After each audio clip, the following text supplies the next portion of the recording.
नमस्कार दोस्तों, मैं सुरेंद्र सिंह रावत और मैं अपने YouTube channel target with Surendra पर आपका हार्दिक स्वागत, हार्दिक अभिनंदन करता हूं। दोस्तों, चैनल पर अगर एक बार के लिए नए हो तो चैनल को सब्सक्राइब करें, वीडियो को लाइक और शेयर जरूर करें।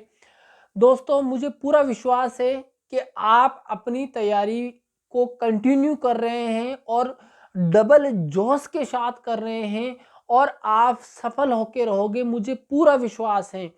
मैं तो बीच बीच में इसलिए आ जाता हूं कि आपका जो मोटिवेशन है वो थोड़ा बढ़ता रहे। आपको जो सफलता है वो तो निश्चित रूप से मिलने वाली है, उसमें मुझे कोई शक नहीं है आप पे कि आपको सफलता नहीं मिलेगी। मुझे पूरा विश्वास है आप एग्जाम को निकाल के रहोगे, क्रैक करके रहोगे।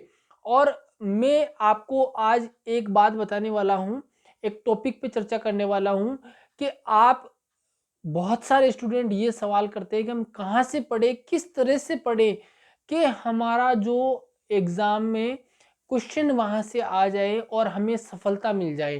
तो मैं आपको बताना चाहता हूँ एक उदाहरण लेके कि आप किस तरह से एक टॉपिक को तैयार कर सकते हैं। उसी प्रकार हर टॉपिक को आप तैयार करते जाएँ और आपके सारे टॉपिक पानी की तरह क्लियर हो जाए और आपको एग्ज़ाम में सफलता मिल जाए।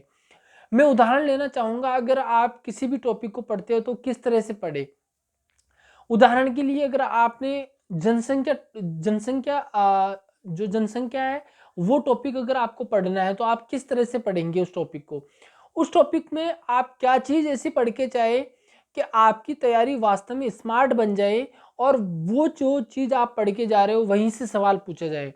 तो जनसंख्या आप अगर पढ़ोगे तो आप सबसे पहले देखोगे कि हमारे समाज में संवेदनशील मुद्दे कौन से हैं। जैसे लिंगानुपात हमारे समाज में एक संवेदनशील मुद्दा है, तो आप जनसंख्या में क्या पढ़ के जाओगे, लिंगानुपात बहुत अच्छे से पढ़ के जाओगे।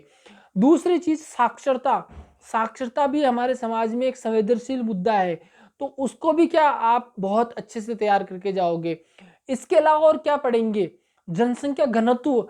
जनसंख्या घनत्व क्यों पढ़ के जाओगे, क्योंकि अगर आप पश्चिमी राजस्थान में देखोगे तो जनसंख्या घनत्व बहुत कम है और पूर्वी राजस्थान में देखोगे तो जनसंख्या घनत्व बहुत ज़्यादा है।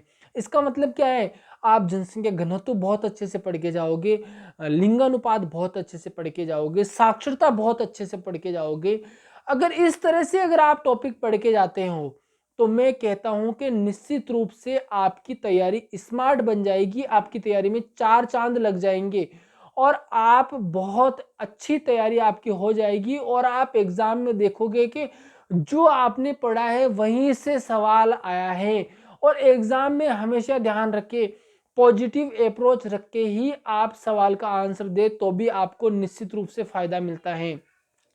मैं बता देना चाहता हूं कि अगर आपको सेकंड ग्रेड के एग्जाम में या फर्स्ट ग्रेड के एग्जाम में सफल होना है तो आप निश्चित रूप से क्या करें, एक स्मार्ट तरीके से, जिस तरह से मैंने जनसंख्या उदाहरण के लिए एक टॉपिक लिया उसी तरह से सभी टॉपिक को पढ़ के जाएं और उन टॉपिक को तैयार करें।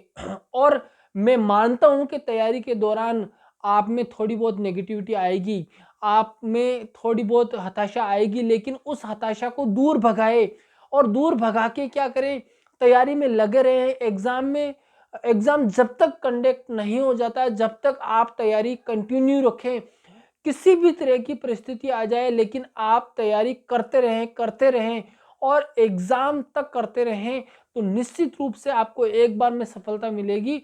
और आप खुद कहोगे कि वास्तव में अगर मैंने जो स्मार्ट तरीके से मैंने जो तैयारी करी है, इसी तरह से मैंने अगर पहले तैयारी कर ली होती तो शायद मैं पहले सफल हो जाता। और आप सफल होकर रहोगे, मुझे आप पे पूरा भरोसा है और आप एक दिन सफल होगे और निश्चित रूप से जो आने वाले एग्जाम है सेकंड ग्रेड फर्स्ट ग्रेड उसमें आप सीट निकाल के रहोगे, मुझे पूरा विश्वास है। और किसी भी तरह की दिक्कत आए तो आप कमेंट करें। और इसके अलावा मैं कहना चाहूँगा कि अगर सेकंड ग्रेड की जो तैयारी की इंतज़ार करें उनको तैयारी जो है सेकंड ग्रेड की करते रहना चाहिए और नई वैकेंसी भी आने वाली है। और फर्स्ट ग्रेड की जो वैकेंसी है वो भी आने वाली, पहले फर्स्ट ग्रेड आएगी उसके बाद सेकंड ग्रेड आएगी। इसी के साथ में मैं कहना चाहूँगा कि अगर आप चैनल पे नए हो तो चैनल को सब्सक्राइब करें, वीडियो को लाइक और शेयर करें। इसी के साथ धन्यवाद।